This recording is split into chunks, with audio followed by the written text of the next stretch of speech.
Potato is tomato. Welcome back, listeners. Before we start, we just want to say thank you for the 500 plus listeners. Hello, today is January 16th, 2022. Today we're going to be continuing our discussion on video games, but with a slightly different change to it. We're going to be talking about are video games taking over? Ricey boy, why don't you start us off? These days, video games are taking over. And more and more gaming consoles are popping up, and there are more ways to play with them. Virtual reality, Xbox, PlayStation, PC, and Nintendo. And those are just the big companies. Video games have been around for so long now. The first video game that ever came out was Pong, and I think a lot of people have heard about it. But it's basically like tennis or like pickleball or something it's kind of like that, and on just a little screen, and it was just on one of those big boxes. And nowadays we've got like PC, Xbox, and all those things that you said, Ricey boy, and like with these high quality games that are getting better and better as the years go on. Like we got GTA, Fortnite, and like a bunch of VR games. Yeah, actually, I played VR last night with a friend, and it was incredible because like I said, I have the Oculus Quest 2, and me and somebody that I know also recently got it. So we played together, and it was amazing, the multiplayer version for some of the games. Yeah, like it's getting so advanced now, and but like at the same time, like there's some like the fact that the VR headset is so close to your eyes. Do you think how does that affect your eyes, or does it not affect your eyes at all? Oh, we all know studies have shown that being in virtual reality for too long of a time can cause distress, can cause headaches. We all know that. Yeah, I Has think this ever happened to you? no. Personally, no. Because I limit my time. Like the other night, we had maybe like 40-minute. We played for 40 minutes, and then we take a break for like an hour, and then play another 40 minutes. Because eventually, when you go over that limit, yeah, you will start to see headaches. You will start to see headaches rolling in. Yeah, like video games are taking over so much now that as you know, there's lots of YouTube channels out there. And as we go on, more and more are adding more like video game content. A lot of people know like Mr. Beast. He has a video games channel, and there's a lot of people who like those video games channels. So there's a lot more of those popping up as video games get more and more popular and easier to get. Yeah, we've definitely seen more people playing video games because that is very popular right now. Yeah, like there's streaming, there's like YouTube, there's all these things where you can watch video games, and then that influences you to get video games. And it's super easy to get these video games. And it wasn't as easy back then to get video games as it is right now. You can just order one online and it'll be there in like 2 days. Yeah, I 100% agree with you. Yeah, back in 1970s, it was very, very hard to find video games, and the only video games back then were a couple of red dots running around a screen as their football. And nowadays we see almost realistic to the human, realistic as it's almost real life. Yeah, and like video games, like they're growing so much that they're very portable now. Like you've got games on phones, like big games that you would think that would be on a console. Like we got like Fortnite and Call of Duty are just like two of them. There's way more, but there's a lot of games on phones now. And like there's the Nintendo Switch, for example, which is like meant for to be portable and to go everywhere with it. And they're getting so it's like you can have a video game anywhere and you can play anywhere. Yeah, we'll definitely see an increase in video games in the later years. Screen time. Does having a screen time limit make us want it make us want it more, and does it put stress on us? Well, like I feel like screen times are good because I feel like for some people like those are good reminders and to say like this is how long you've been on, like maybe check and see what's going on. Um and but like I feel like when you have a screen time on that like limits you and like shuts everything down, like it just feels like you want to play more and you want that more time, and rather than video games being like a relaxing thing for you to do, like let's say after school having a long day and you just want to jump on and play some video games, rather than being like that, it's like, okay guys, come on, I only have a certain amount of time. Let's go and let's play it really fast. And it kind of takes away from that just kind of laying back and chilling, and it turns it into something that isn't good for you. Yeah, now I know that some people have it in their a little thing in their computer, and it will shut down the computer when the time limit is up. I don't have that. Usually my parents just tell me to get off and I say okay, and I feel like that's a lot better than the screen time thing because Yeah. you're not pressured to say, "Oh, can I just have one more game with my friends?" And they can be flexible and say, "All right, one more game and you have to get off." But with the Mm-hmm. online thing, it just completely shuts off and you can't really tell anybody, "Hey, can I just finish up with my friends?" Well, you can like request more time from a parent, but then that requires you to like get in contact with the parent, ask them to add more time, and like they got to do it fast in order for it to be done. And it all depends on like how are you limited? Are you limited by your parents? Are you limited by like a timer on your phone? Are you limited by a screen time thing? Like it affects it like that. Or do you not have a limit at all and it's about self-control and you can just be like, okay, yeah, I've been on for this long. I've played like a bunch of games. I'm gonna get off and take a break. Yeah, I mean, it really depends how mentally well the child is, I'll say, without anybody cringing there. Um, I mean, certain children, they know when to get off and they realize that, oh yeah, I've had a lot of time. It's time for me to go, guys.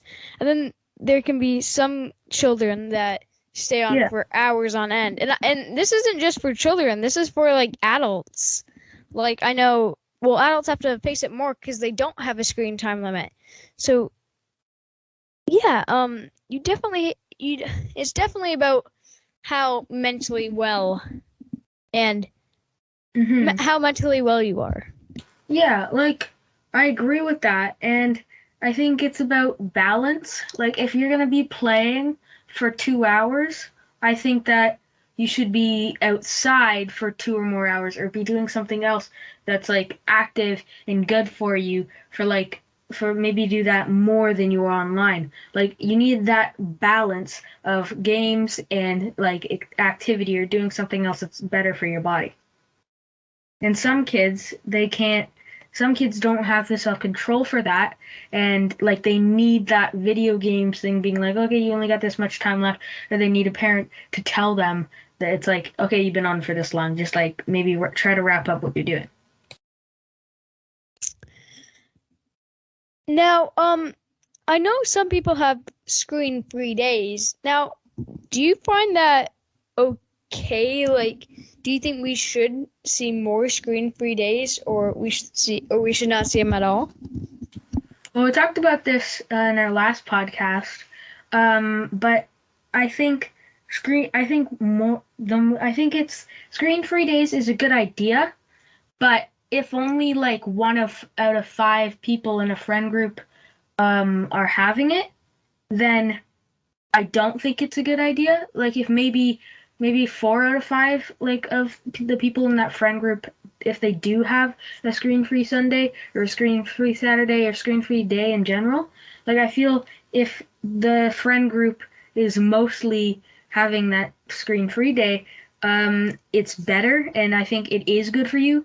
But I think it puts more stress on you when you don't have the screen-free day. I have a screen-free day. It's every Sunday. I have a screen-free Sunday, we call it. And my mom and dad are like really, really strict about it too. Like I just got back from skating before recording this podcast, and my friends were asking me, "Hey, can you play video games after?" And I'd have to say, "Oh, I'm sorry, I have a screen-free Sunday," and it kind of hurt a little bit, I guess, because my friends are kind of asking me to play, and I have to tell them no. But on the other hand, it is good for your mental health because you're not always on that screen consistently. Now, what do you think are some things that we could do other than playing video games like every single day of the week? I mean, you could.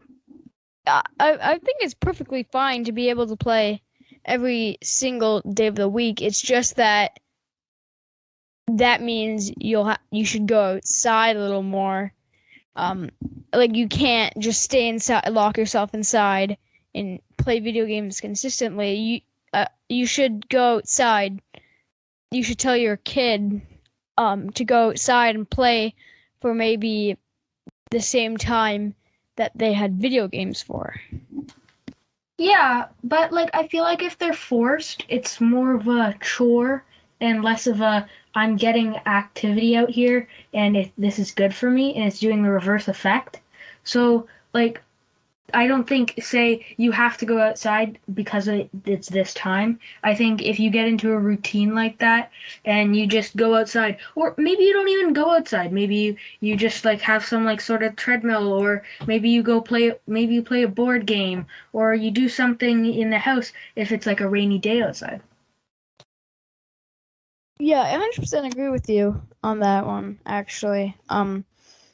You could, I mean, yeah, you could go either way on that, actually. You could, I mean, like you said, if it's not a rainy day, you could go outside, but if it is, you can't, you don't want to go outside, so yeah, you could play a board game or, I guess nothing with that includes looking or watching at electronics.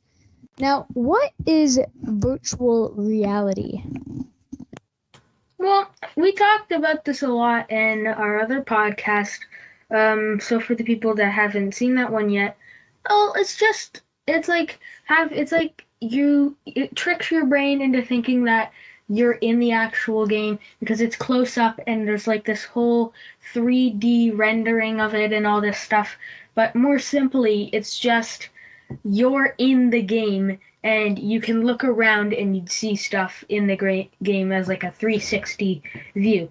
And that's like one of the new, more like techy and more advanced type of video games these days. And that's one of the most like high tech, and it's getting even more high tech as the years go on. And like some people think like maybe like there's body suits, there's all these other things, and who knows what they could turn into one day. Now, what would the Earth look like if we didn't have video games? Well, like I think everybody would have their own perspective on this, but if we didn't have video games, I think the entire world would be different. You wouldn't be sitting inside all day, so you'd be going out for a run, you'd be doing other things, you'd be being more active and letting your brain develop more, and that could mean like maybe we're not driving around as much, maybe we're not sitting at home, we're stretching our legs, and we're doing better things and not just slacking off in school, getting better jobs, and maybe that could affect like climate change and help with all this stuff. And I think it would be like a really like chained event, and like it would just start splitting off into a bunch of different things. But we also learn a lot from video games sometimes. Like, there are some quite educational games that can help you construct stuff, and you can actually learn various things from a video game. And if we didn't have them, it would be a little harder to get to and learn all about it. As I said, everybody has their own perspective on this. Um, and I also agree with you, so I guess that's going to change my perspective. And I think you're right. Like these video games do teach us stuff. So like it could really like our world could be completely different without video games. And that leads me to say, will do you think video games will ever die? Absolutely not. I mean, like, we might see a lot more virtual reality instead of video games, like on a console video games. Um, but no, I will never think they'll die or anything because they're so popular, and you can you can be taught so many things from them. And I no, they're I think personally, I don't think they're ever gonna die. And now for our next thing, let's talk about money and how much video games would be costing someone. Because first you have to buy the console, and then you gotta have a TV for that console if you don't already. Then you have to get that, and then you have to get games for this console. And then you have this in-app purchases dragging you in, and like all together, like how like that's like a lot of money. And for PC, it's probably even more. Yeah, that's definitely thousands of dollars, but then also, how much enjoyment and time are you gonna get out of spending that money? Like, some good TVs can last for at least 10 years, and that's a really good price for something that can last you that amount of time. Same with video game consoles. Well, the video game consoles obviously can't last 10 years, but they can still last 2 to 5. Yeah, I agree with you. Like, it's kind of, even if these video games, you don't have them forever and you grow out of them, you still have like a great TV and all this stuff. And you can obviously just sell all these things. Now let's talk about PCs. Sure, it might be the best way to play, but it's the most expensive way to go. First, PCs can have a range from 500 to, I've seen PCs almost $10,000 depending on what brand you get. And then you need a monitor, and you need audio, a keyboard and mouse, and you also need the game, and then also again the in-game purchases. Now, that is a lot more money than a console, but I personally think it's totally worth it. Yeah, like you're getting like a lot better quality. There's more things for you to do. But like for if you were to just say, let's say, an Xbox, totally I think that would cost you about $1,000. The PC itself costs $1,000 plus the whole monitor setup, the whole vibe, everything like that adding on to it. And sure, if you have the money laying around and you're looking to invest in something, and maybe you're using it multi-purpose and all that, sure you could get it, but I feel like why at a certain point do you really need the quality to be like at 400 like frames per second? Like I think to be honest with you, like 100 would be fine with me. Yeah, I totally get where you're coming from, but also there's a lot more there's a lot of people in the world that would prefer buying a PC rather than an Xbox because, I mean, on Xbox, we're just throwing them out, for example, you can't get as many you can't get as many games on your Xbox than with a PC. So you're kind of paying for the PC also for the availability of the games. Well, like I'm not the most like I don't really like do a lot of research on PCs. I think you know a bit more than me here, but I feel like if you really need a computer to play like a couple of your favorite games, I think just spend like $700 on a great laptop unless you're getting into like a big streaming career or something like that. I don't know why you need to spend $10,000 to get a PC that runs really well.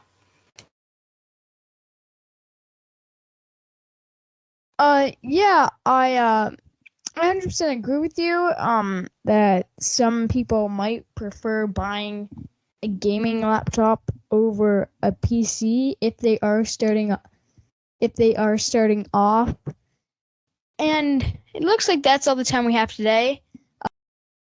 Well, it seems like we've said a lot today on this topic, and and as you say, I think we are out of time. We've been talking for a long time now, so I think we have to end it here. Just thanks so much for everything. And goodbye.